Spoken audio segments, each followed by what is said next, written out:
चर वाला बहुपद जो केवल जिसमें एक केवल और केवल एक चर हो, वो क्या हो गया? एक चर वाला।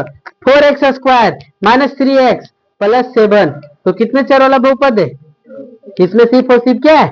एक x है, सिर्फ और सिर्फ क्या है? x है, इसलिए कैसा चर वाला हो गया? एक चर वाला। फिर देखो दूसरा, y² प्लस कितना? √2, तो इसमें भी चर कितना है? एक है, इसलिए क्या हो गया? ये बहुपद हो गया। फिर देखो रूट के अंदर अगर कहीं आ गया, ये ध्यान रखना, कहीं यदि जो चर पद है वो रूट के अंदर आ गया तो वो बहुपद नहीं है, तो तीसरा वाला बहुपद नहीं है।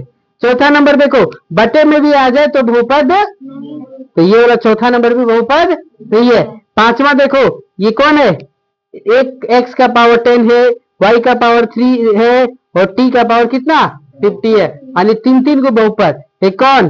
तीन तीन को चर पद है, कौन? एक x है, एक y है और एक है t है। तो पूछा हमसे कि कौन एक चर वाला बहुपद है, ना कि तीन चर वाला।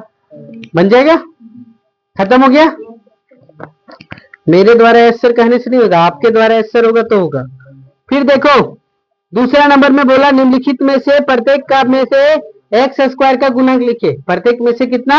x² का गुणक लिखे।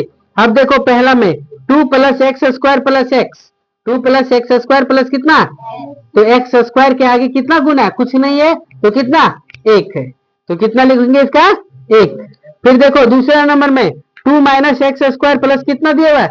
x3। हमको x² का गुणक बोला है, तो x² के गुणक में क्या है? x² के आगे क्या गुना है? -1, माइनस लगा तो क्या हो गया? -1। फिर तीसरा नंबर देखो π/2x², π/2 कितना? 2x²।